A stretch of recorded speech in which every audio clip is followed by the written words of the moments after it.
Olá, sou Trindade Costa e quero que você seja bem-vindo ao Podcast 1. E para iniciarmos, eu conto com a presença da pedagoga, mestra e doutoranda em educação. Eu tenho a honra de conversar com a professora Gilma Rocha. Seja muito bem-vinda, professora. Que bom lhe ver no pódio. Olá, muito obrigada pelo convite, Trindade, de estar aqui conversando, batendo esse diálogo, tendo esse diálogo aqui no seu podcast. E é um prazer estar aqui contribuindo e colocando um pouco dessas experiências, né, dentro da educação. E professora, a senhora contribui com a educação há muitos anos em Santarém, a nossa região, e continua cada vez mais se fortalecendo dentro dessa área através do conhecimento. Quanto tempo a senhora está atuando nessa área da educação? Então, fazendo as contas, né, Trindade, eu estou há 27 anos, né, exercendo a profissão de professora, né, e atuando em diversos níveis de ensino. Já tive a experiência, né, de vivenciar na educação infantil, né, como professora da educação especial. Já tive a oportunidade também de vivenciar no ensino fundamental, né, como professora de língua portuguesa. E também a possibilidade de ainda hoje estar atuando no ensino médio, né, também como professora de língua portuguesa, e um momento também em que vivenciei essa experiência como professora da educação especial no ensino médio. E hoje, mais especificamente na rede estadual, eu atuo como professora na escola técnica, né, então com ensino profissionalizante, que é uma outra modalidade de ensino, e também essa vivência na universidade, né, como professora do curso de pedagogia na UNAMA. Olha que legal, muito boa essa sua trajetória aí na área educacional. Então, pois é, passando por todos os níveis de ensino, né, para poder a gente ter essa base para poder chegar na universidade. Professora, tem um pensamento, um ponto de vista do Piaget, que ele propõe uma escola onde pais e professores auxiliem na educação das crianças, de forma que se torne um paralelo, o papel entre ambas, promovendo um respeito mútuo, assim garantindo um vínculo onde esses podem se comunicar sem receios. De que maneira a senhora acredita que o apoio da família contribui para desenvolver a autoestima, a criança adquirindo habilidades para saber lidar com as suas emoções, com a alegria, a tristeza, além de assumir as responsabilidades? Olha, Trindade, eu diria assim que a gente começa a fazer uma análise desde da legislação, né? Então, quando a gente vê a própria Constituição Federal e a LDB, ela já reforça essa ideia de que a educação é uma responsabilidade, né, quando houve essa alteração, não só da escola, mas também da família. Então, quando a gente fala de educação, não tem como a gente não pensar nesse tripé, escola, família e o próprio aluno. Então, a partir do momento que a criança ela tem esse apoio, a partir do momento que a criança ela consegue perceber essa continuidade desse conhecimento dentro da família, o desenvolvimento dela ela é muito mais acelerado do que aquela criança que algumas famílias, como a gente sabe, né, deixam uma responsabilidade muito grande para a escola. E a gente percebe muito isso, né, atuando como professora da educação especial no município, e trabalho numa escola que é de 1º a 5º ano, que é onde está essa base formativa para uma alfabetização, para uma aquisição da leitura e da escrita, e a gente ainda vivencia esse grande desafio, que é essa presença da família. Então, a partir do momento que a família ela está ali interagindo, que a família ela ajuda nesse processo de conhecimento, porque a gente tem que entender que hoje a pandemia ela veio cada vez mais reforçar. A gente passou assim 2 anos falando de uma educação que a escola ela ficou um tanto quanto não presencial ali, né? E a família ela teve esse papel. E eu acho que isso foi muito importante para que as famílias pudessem perceber que essa interação entre nós, escola e família, ela vai ajudar nesse desenvolvimento cognitivo, né? E a gente diria não só nesse desenvolvimento cognitivo, no desenvolvimento social, porque é muito presente nas escolas a gente vê crianças na fase da educação infantil, já com problemas de depressão, já com problemas de ansiedade, né? E a partir do momento que há esse diálogo, né, da família, de chegar e expor para a gente, através da coordenação pedagógica, a gente fazer essa interação, a gente vai conseguir junto buscar uma alternativa para poder minimizar esses problemas. E a gente sabe que, por exemplo, a escola... ela é essa porta de entrada para a gente oferecer também para as famílias que não têm esse conhecimento, qual é a intervenção, o que eu posso fazer diante dessa problemática que eu estou vivenciando. Então, a família estar ligada, estar conectada com a escola, ela vai fazer uma diferença. E isso é perceptível dentro dessa minha convivência, né, tanto na escola municipal como na escola estadual, que as crianças que os pais estão ali dando esse retorno para a gente, né, questionando, acompanhando o desenvolvimento, a gente percebe que eles têm menos dificuldade do que aquela criança que o pai, às vezes, não aparece nem para receber o boletim. Então, isso daí não tem como. A gente vai ver essas mudanças tecnológicas, mas a educação ela não tem como a gente ver a escola fazer sozinha. A família ela tem esse papel muito importante de dar esse acompanhamento e de estar, de uma certa forma, eu diria assim a palavra, fiscalizando o que o aluno está fazendo, né? Porque hoje nós percebemos essa demanda muito grande, justamente por causa que os pais têm essa necessidade de trabalhar de manhã, de tarde e de noite, né? Porque essa é uma realidade muito presente hoje nas famílias, e aí acaba não acompanhando as atividades dos filhos. Então, há essa necessidade, não tem como. E isso, para mim, seria dos grandes projetos, né, que hoje as escolas elas tentam implementar, mas alguns pais ainda não perceberam o quanto eles são importantes nessa formação do filho, de cada um dos seus filhos que estão lá na nossa rotina, no nosso dia a dia educacional. Com o avanço das tecnologias e a facilidade do acesso à educação, tem se percebido, através dos meios de comunicação, a oferta e o surgimento de muitos locais de estudos na área da pedagogia, essa área do saber que contribui para a formação de novos educadores. A senhora acredita que esses estabelecimentos de ensino estão preparados e oferecendo uma boa formação de qualidade? Qual é o seu ponto de vista com relação a isso? Eu diria assim que essa tua pergunta é uma mão dupla, né? Então, como você bem evidenciou, a tecnologia ela veio para nos possibilitar maior informação. Mas nós sabemos que hoje, né, no nosso mercado educacional, vou usar essa expressão, nós temos muitas universidades que ofertam uma graduação à distância, especialização à distância. A gente vê, por exemplo, universidades que hoje ofertam uma especialização em 6 meses, né, para se concluir. E eu diria assim que a gente olha por 2 eixos.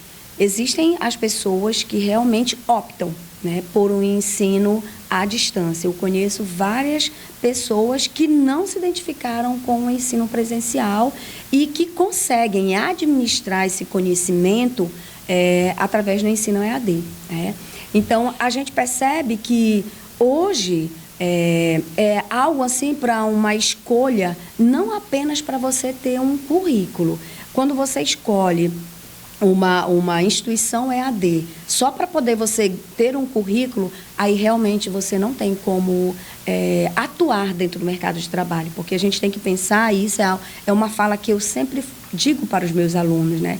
Hoje nós temos um mercado de trabalho na área educacional muito competitivo, e nós sempre falamos assim, hoje não estuda quem não quer, né? Mas aí esse estudar, se você não quer, é você saber se organizar. Então, eu posso dizer assim, Trindade, eu sou oriunda, uma das minhas licenciaturas, né, ela é EAD, mas foi uma escolha devido à minha disponibilidade de tempo, né? Mas hoje a gente percebe que muitas pessoas elas não estão conseguindo fazer desse momento da tecnologia, a gente tem que saber como utilizá-la, né? Então, dentro desse aspecto, eu vejo que é uma oferta muito pertinente, mas também a gente pode perceber que hoje a gente tem profissionais que ainda não saem habilitados para isso, né? E aí é algo que eu recomendo sempre assim para os meus alunos, quando alguém vem me perguntar: professora, o que a senhora acha? É melhor fazer uma graduação à distância ou uma presencial? Para a primeira licenciatura, que você vai buscar aquela bagagem de conhecimento, eu sempre recomendo uma universidade, uma instituição presencial, porque ali você vai estar tendo feedback, né? E aí você, como eu falei anteriormente, você que tem que ter uma organização muito grande, tem que ter um planejamento muito grande para você conseguir capturar todos esses conhecimentos. Porque o estudante tem que saber gerenciar o tempo, né? Isso, e esse é um grande desafio, né? E aí a gente sabe que hoje o mercado está oferecendo, existem empresas, Trindade, que ofertam alguém ofertando para te fazer um artigo, para escrever um trabalho. Então, é uma reflexão para você que fez uma escolha de estudar numa instituição EAD, que tipo de profissional você vai saber? Porque um aluno que termina uma universidade e não sabe construir um resumo científico, não sabe construir um artigo, é algo para se pensar, né? Como é que você vai estar lá ensinando que hoje, dentro dessa perspectiva do novo ensino médio, os nossos alunos eles têm disciplinas que fazem parte dessa nova estrutura, da nova matriz curricular, como, por exemplo, uma disciplina chamada investigação científica. E como é que você vai estar proporcionando isso para eles sem ter essa formação? Então, eu diria assim, porque a gente sabe que dentro dessa perspectiva, hoje, existem pessoas que realmente só aprendem através desses recursos tecnológicos, né? E outras que precisam dessa formação presencial para estar ali trocando essas ideias. Então, eu vejo que, dentro dessa perspectiva, podemos dizer que existem, sim, assim como vai sair profissionais de uma instituição presencial que não terão competência de concorrer no mercado de trabalho, sairão também profissionais de uma instituição EAD com conhecimentos muito superiores àquele que estava ali no ensino presencial. Então, aí vai depender muito do profissional que você quer ser, né? Então, a tecnologia, ela vem para dar essa possibilidade para a gente, mas também ela faz com que você possa não conseguir um espaço no mercado de trabalho. Como a gente sabe, né, que tem muitos profissionais aí que estão lutando, tentando passar num concurso e aí não consegue, porque essa competência de conhecimento está faltando. E, professora, um outro ponto de vista com relação a essa qualidade da formação dessas pessoas que entram no mercado de trabalho, a senhora acredita que todos os centros de educação, as instituições de ensino que estão se propondo a formar novos profissionais, elas estão no mesmo nível de qualidade em Santarém? Olha, eu diria que não, né? Porque a gente observa muitas instituições aqui em Santarém, né, que não estão preocupadas com a qualidade desse conhecimento para ser repassado. Elas estão preocupadas em cada vez mais conseguir lucros. Então, aquela instituição que ela está preocupada com ter esse objetivo, aí a gente vê que realmente a qualidade não é boa. E até mesmo, eu diria, Trindade, como eu já tive essa experiência de estudar numa instituição EAD, a gente vê pelos próprios profissionais que estão ali atuando, tutores, né? A própria organização gestora das instituições, que a gente percebe que tem conhecimento, mas a gente chega também em instituições que não sabem nem por onde dar uma orientação. Então, eu diria assim, nessa perspectiva, que tem instituições EAD que realmente são recomendadas, que estão preocupadas com essa qualidade, que estão buscando realmente um espaço no mercado de trabalho, né? E tem outras que estão preocupadas apenas em ofertar e ter o seu lucro e o aluno pagar a sua mensalidade, ele vai ter o seu certificado, então essa qualidade ela vai ficar, de uma certa forma, bem comprometida e vai esbarrar na competência profissional dessa pessoa que fez a escolha dessa instituição. E, professora, sabemos que as escolas precisam de um projeto político-pedagógico inclusivo para facilitar a vida do aluno especial. Porque muitos professores têm dificuldade de se trabalhar com aluno especial na sala de aula. Você tocou num assunto assim, que hoje é uma grande demanda no nosso município de Santarém, né? Então, inclusive, dentro da estrutura das redes municipais, eu falo pelas redes municipais nessa perspectiva inclusiva, porque é onde eu atuo como professora de educação especial. Então, dizer assim que o Conselho Municipal de Educação, hoje, quando ele vai fazer a autorização das escolas, um dos pré-requisitos para a escola conseguir a autorização é que dentro do PPP ele tenha um projeto inclusivo. Mas hoje nós percebemos, né, essa grande barreira, essa grande dificuldade dos professores atuarem, até porque hoje é um número muito crescente de alunos inclusos nas escolas.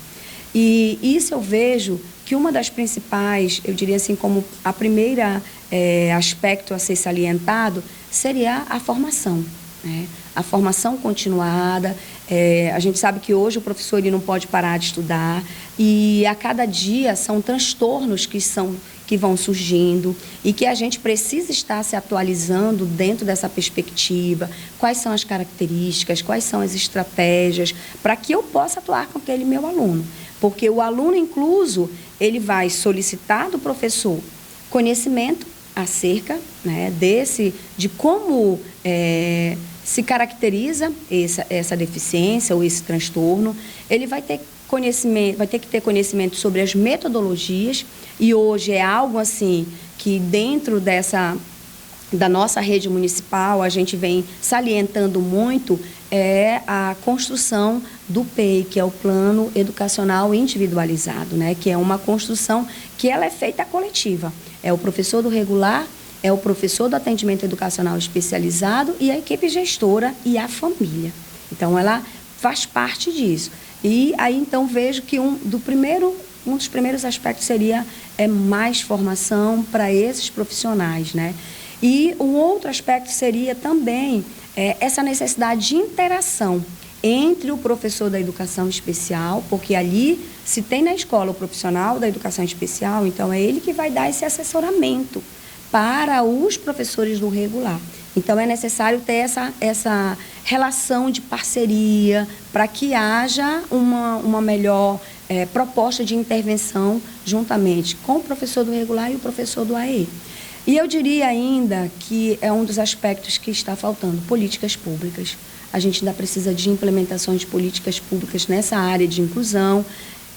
Quando se fala, por exemplo, de mediadores, né, de profissional de apoio nas escolas, ainda é uma carência hoje e não dá para a gente conseguir visualizar um bom trabalho, Trindade, com uma turma que a gente tem 30, 40 alunos e lá nessa turma está incluso 3, 4 alunos com deficiências talvez diferentes. Mas essa dificuldade das políticas públicas, ela interfere diretamente só na escola pública ou nas escolas privadas tem problemas também?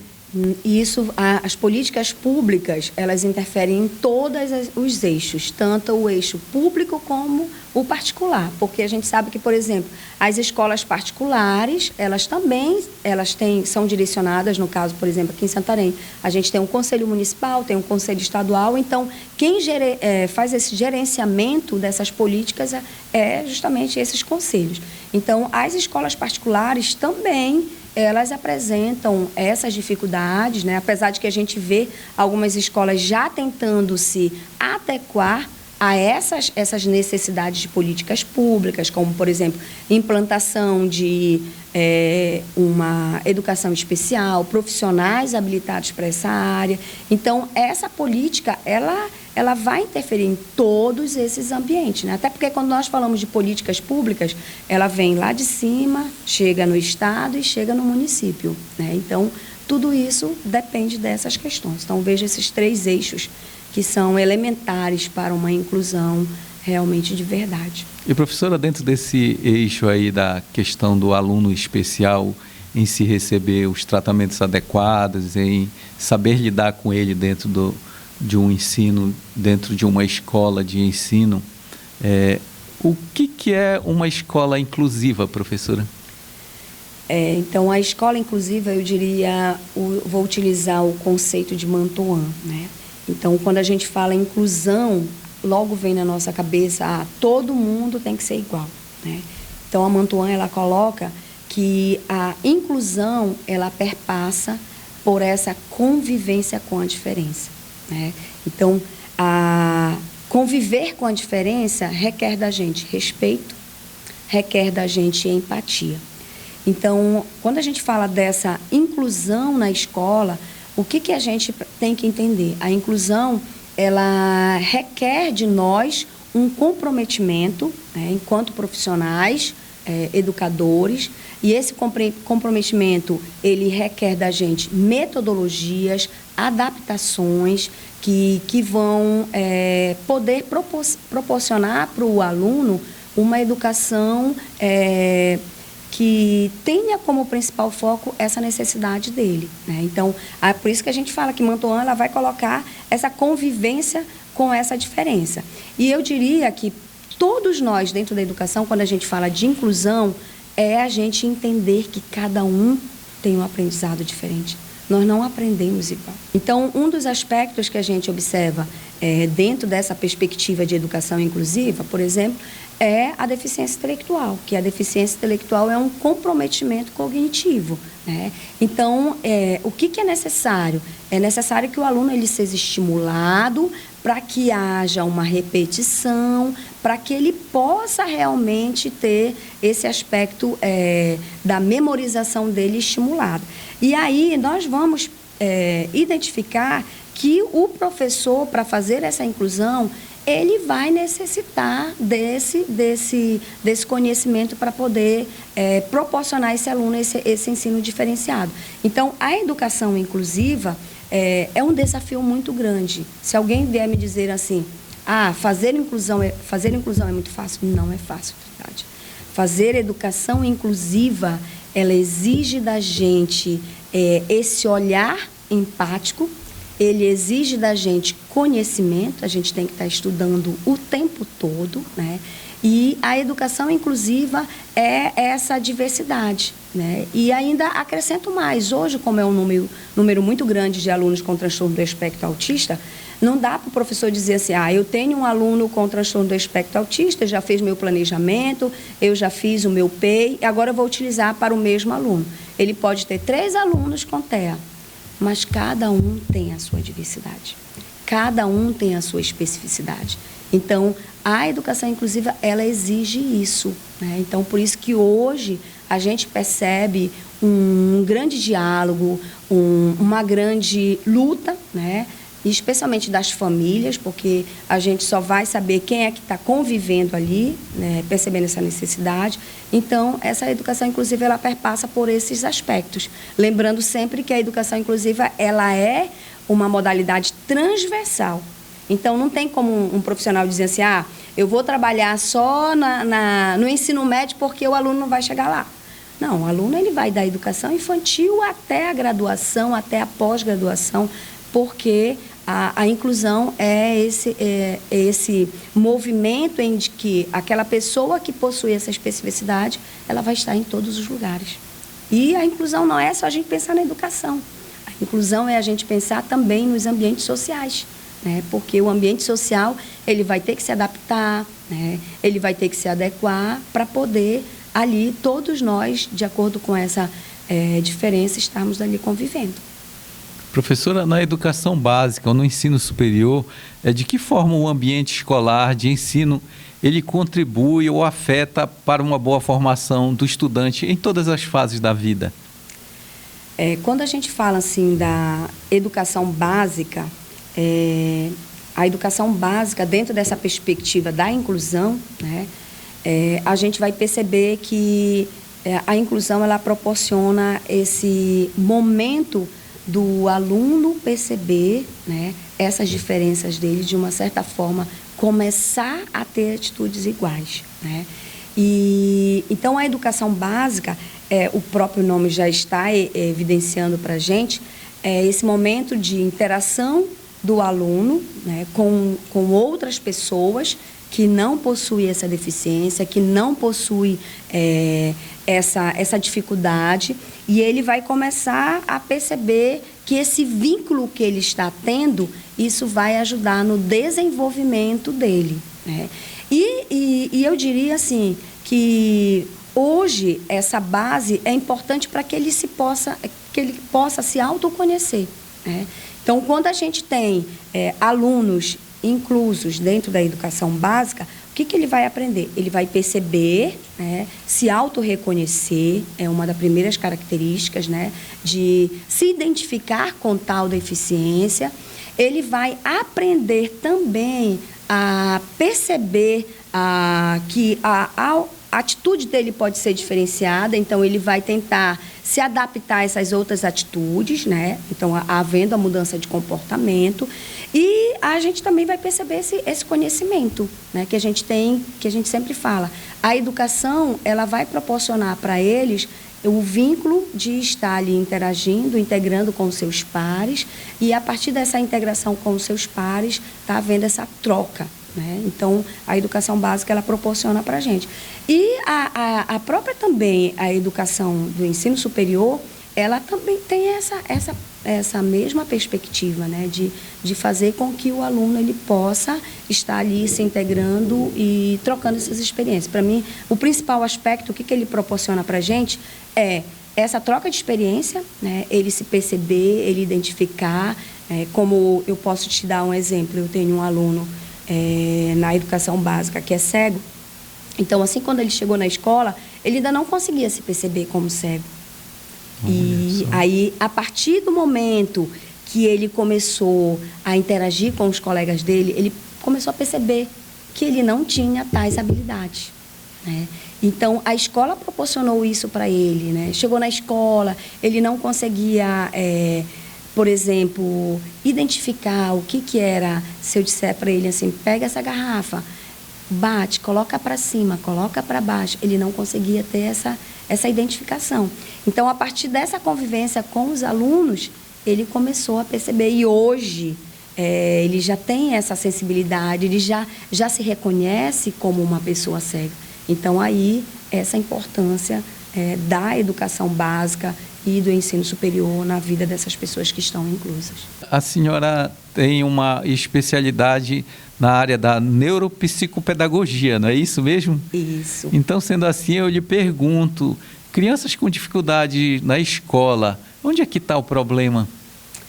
Pois quando a gente fala da neuropsicopedagogia, pode ser que as pessoas ainda não tenham conhecido, até porque é uma profissão ainda muito nova, né? Então, a neuropsicopedagogia, ela vai fazer essa junção da neurociência, que é a nossa principal linha de estrutura de conhecimento, né? A psicologia e a pedagogia. Então, dentro dessa perspectiva da neurociência, hoje, por que a gente percebe esse grande número, né, de pessoas com dificuldade? Primeiro, a gente pode observar que um dos aspectos pode ser o nosso contexto social, né? Ainda há pouco a gente falava de tecnologia, né? E a tecnologia, hoje, ela trouxe esse grande prejuízo para nós, que é essa falta de interação social. Hoje, nós percebemos muito os nossos alunos, que é uma grande queixa das famílias, né? Que a criança chega em casa, ela pega ali o celular e interage apenas com ela, né? E aí, o que nós percebemos hoje dessas dificuldades? Hoje a gente vê a dificuldade de aprendizagem, que essa dificuldade de aprendizagem, é importante a gente ressaltar aqui, que não é uma deficiência, não é um transtorno, mas é necessário que se crie uma metodologia para que aquele aluno possa aprender. Então, por exemplo, existem alunos que eles só vão aprender a partir de um contexto, de uma metodologia através da imagem. E por que essa questão ficou muito visual? Justamente talvez por esse uso excessivo dessa tecnologia. Então, eu diria assim que essa problemática que um dos aspectos, uma justificativa bem plausível, é esse recurso tecnológico. Esse uso excessivo dessas tecnologias, ele causa problema cognitivo na criança? Causa, de uma certa forma, causa. Por que causa, de uma certa forma? Porque a gente precisa ser estimulado. E algumas crianças que se apegam a esses recursos, elas não vão utilizar de alguns jogos ou de algum programa ali que vá estimular isso, né? E às vezes a gente tem também, que é importante esse alerta para as famílias, que existem jogos que vão trazer essa informação muito negativa, né? Quando a gente percebe, por exemplo, dentro desses transtornos, a violência, né? E isso se a gente for ver a fundo, o que acontece? São programas que estão incentivando essa violência. Então, isso acaba trazendo para o dia dele, para a sua rotina, essa caracterização. Então, a gente viu aí essa grande problemática, né, de crianças, né, esse grande boom que a gente viu de violência na escola, né, e com adolescentes. Então, isso é algo assim que a gente precisa trabalhar como família, não que eu esteja aqui dizendo que colocando a culpa totalmente na tecnologia.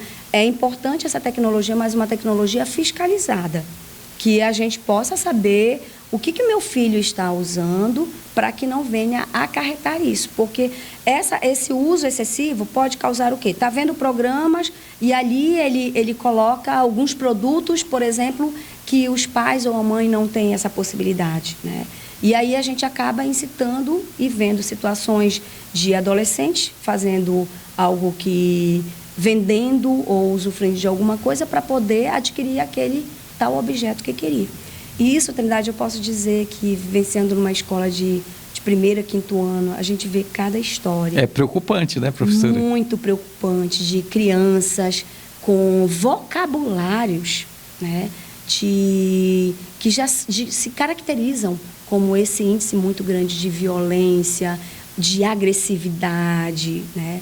Então, eu diria que essa grande justificativa desses nossos transtornos, dessas nossas dificuldades que apresentam, se devam a esse uso excessivo da tecnologia. Em Santarém, nós vimos muitas escolas sendo notificadas pelo Ministério Público para fazerem um termo de ajuste de conduta, que é o TAC, pois algumas escolas elas estavam contrariando a lei. O que está faltando para essas escolas e como é que a senhora avalia essa situação aqui em Santarém?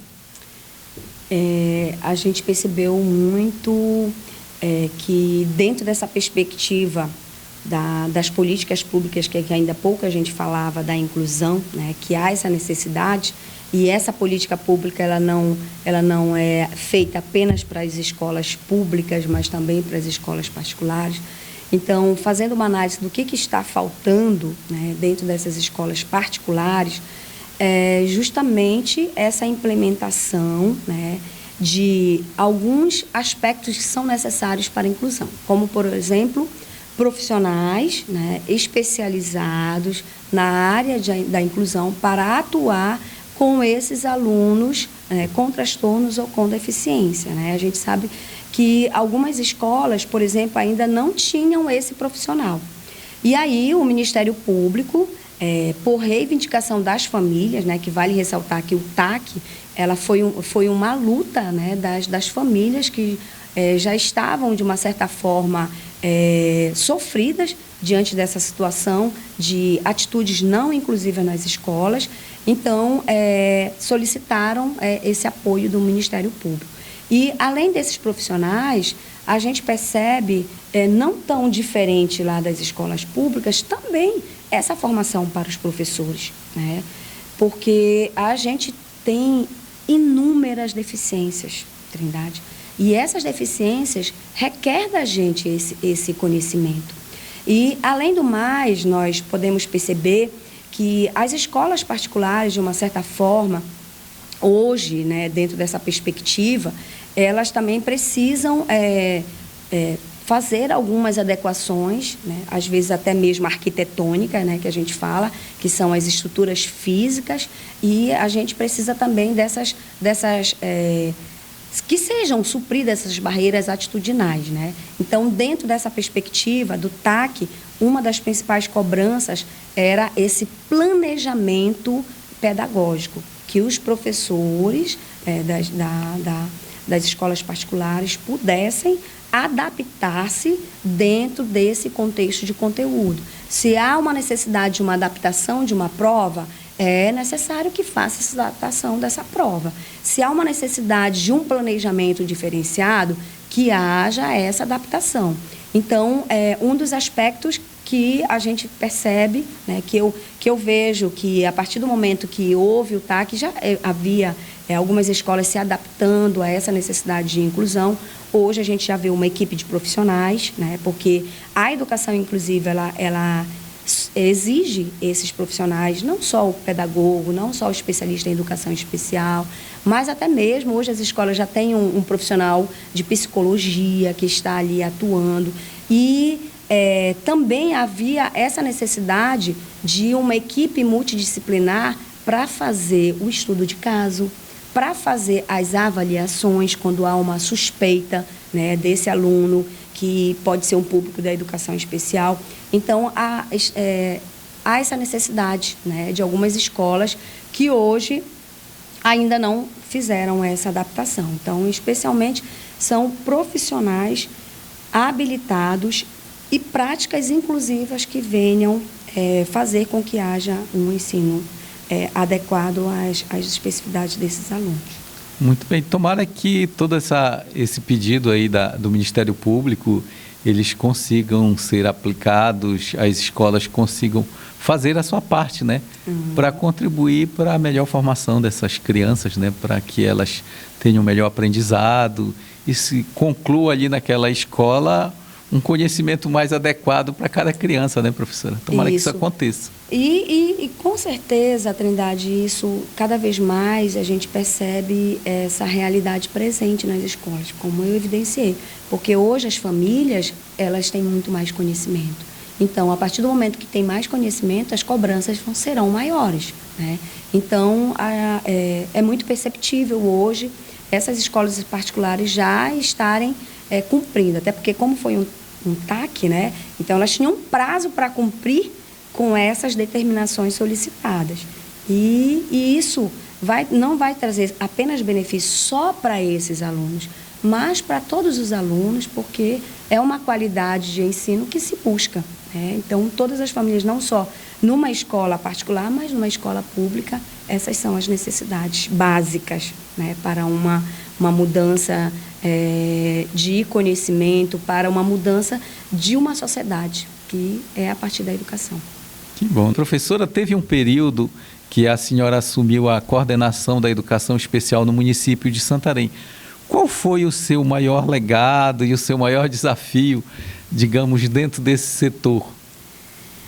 Pois é, eu assumi a educação especial no ano de 2013 até 2016, né? Fiquei na coordenação e a gente sabe que a coordenação de uma educação especial no nosso município, que ela tem uma diversidade muito diferente de outros estados, porque a gente tem a região de Rios, a região de Planalto e nós temos a cidade, né? E vale ressaltar, assim, que a gente tem um público muito grande, viu, de alunos inclusos. Então, um dos aspectos, quando eu assumi, a gente colocou na nossa equipe que a gente tinha um tripé. A gente iria proporcionar um trabalho em que atendesse os 3 eixos principais da educação, que é a família, né, que é a escola e que são aqui também os professores. A gente colocou esses 3 aspectos, porque dentro da escola já estava o aluno. Então, nós implementamos alguns projetos, né? Dentre eles, nós demos continuidade a um trabalho que já vinha sendo feito pela coordenadora anterior, que era um projeto que despertava essas habilidades socioemocionais, que era um projeto voltado para arte e educação, né? Então, a gente via como um aspecto que é essencial para um aluno que é público da educação especial, trabalhar essas atividades voltadas para essas metodologias ativas, né? Então, a gente tinha um projeto da Arte para a Diversidade, que estimulava o trabalho dentro das escolas, na perspectiva do teatro, da música, da dança, né? Então, era um trabalho muito lindo que a gente desenvolveu. Um outro projeto voltado para o eixo dos professores, a gente criou, dentro da nossa coordenação, foi incentivar a produção científica dos nossos professores, porque os nossos professores fazem trabalhos lindos e não são divulgados, né? E quando a gente vê assim prêmios, eu sempre dizia, quando eu vejo os prêmios, as pessoas que são premiadas em grande destaque da educação, aí eu dizia, meu Deus, a gente faz isso aqui. Né? Olha só. E aí a gente criou a Feira Inclusiva, que era um momento em que os professores da educação especial, eles iriam apresentar as práticas exitosas deles durante o ano. Né? O outro projeto, né, dentro desse tripé, foi voltado para a família, que foi o projeto por uma inclusão familiar. Então, esse projeto era realizadas rodas de conversas e palestras falando sobre as deficiências, né?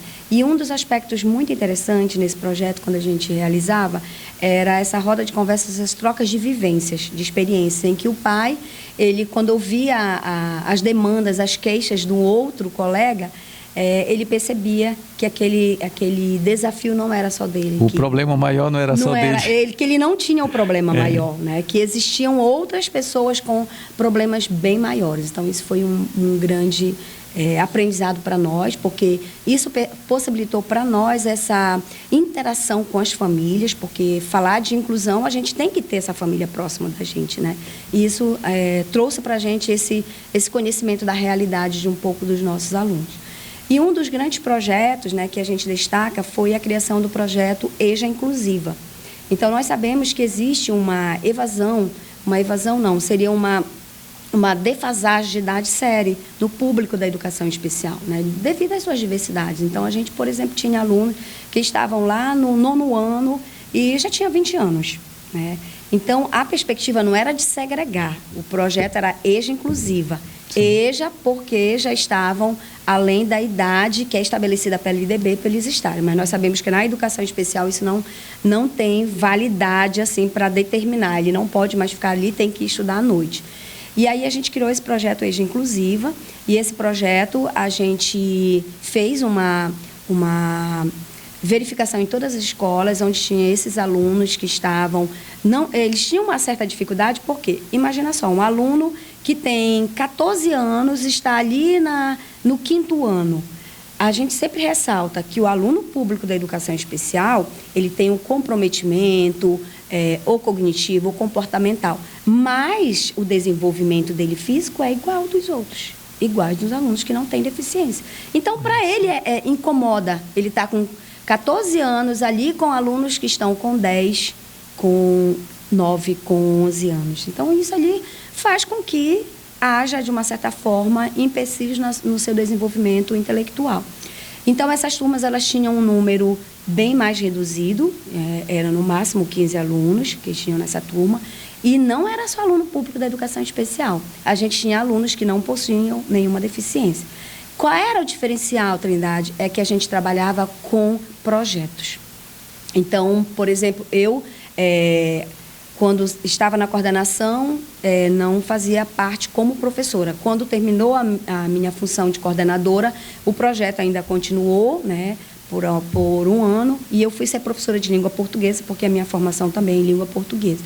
Então, por exemplo, para a gente contextualizar a vida deles, tinham alunos que nunca tinham ido, por exemplo, a uma festa, porque nós sabemos que levar uma criança pública da educação especial para uma festa tem toda uma estratégia. Cuidado, né? Cuidado, os pais, as famílias. Então, só para ressaltar uma atividade bem interativa, né? Então, nós juntamos e nós criamos uma atividade que a gente chamou de balada inclusiva. Olha, porque os alunos eles precisavam conviver. Como é que eles iam se comportar numa festa? Então, a gente criou toda uma estrutura. Para a gente trabalhar, por exemplo, essas rotinas dele, como é que ele vai no supermercado? Nós criamos uma simulação de um supermercado. A família entra, né, em cena, porque a família trazia todos as caixas de produtos, né? E a gente montou. Eles eram o caixa, eles eram os vendedores. Então, o projeto ele tinha uma diversidade bem grande. Criamos uma horta inclusiva, eles que produziram. Então, a professora de ciência, a professora de geografia estavam ali juntas, né? E esse projeto funcionou por muito tempo em parceria lá na Escola Feliz Belo. E a gente chegou a ser premiado, que a gente fez parte de um projeto que é da Receita Federal, que é Educação Fiscal.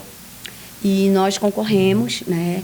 Nós ganhamos como melhor projeto nessa perspectiva de inclusão, e até a educação fiscal a gente trabalhava com eles. Então, foi um projeto que trouxe um benefício muito grande. A gente vê relatos, né, dos pais quando o projeto não deu continuidade. Então, eu digo que esse foi um dos grandes legados da nossa coordenação, que fez todo o diferencial na vida dessas famílias, né? E hoje a gente vem, através de políticas públicas, né? Vale ressaltar, por exemplo, eu faço parte do Conselho Municipal, e nesse Conselho Municipal a gente tem as cadeiras, né? E dentro das cadeiras tem uma cadeira que é para a educação especial. E dentro da cadeira da educação especial, eu estou lá representando os professores da rede municipal. E a gente está nessa perspectiva, né, de criar uma minuta. A gente já está nesse processo de finalização. E um dos projetos é que a gente traga essa possibilidade de continuidade desse projeto para poder a gente possibilitar para esses alunos da educação especial e outros que estão em defasagem de idade série, para que eles possam ter essa forma de ensino diferenciado, né? Porque o projeto, ele funciona de dia, né? A gente vê que não vê com bons olhos o aluno público de educação especial, até porque tem todas as suas rotinas de estudar à noite. É um público bem diverso, né? Então, essa é uma proposta assim, que a gente traz e que deu muito certo. A gente já fez uma avaliação, já conversou. E esses foram alguns das atividades que a gente desenvolveu, né, dentro dessa perspectiva de estar juntos, fazendo a inclusão, a família, a escola e os profissionais que atuam na educação. Porque a educação inclusiva precisa de todo esse aparato, né, de profissionais para a gente... E de toda essa atenção de vocês, educadores, né, que trabalham diretamente com essas crianças. E, professora, é muito bom saber que a senhora está fazendo parte desse conselho. Eu acredito que vai contribuir muito, já está contribuindo, né, para que surjam, a partir daí, novas políticas públicas, novos projetos para que a educação inclusiva, a educação de um modo geral, ela possa contribuir ainda mais com nossas crianças do município de Santarém.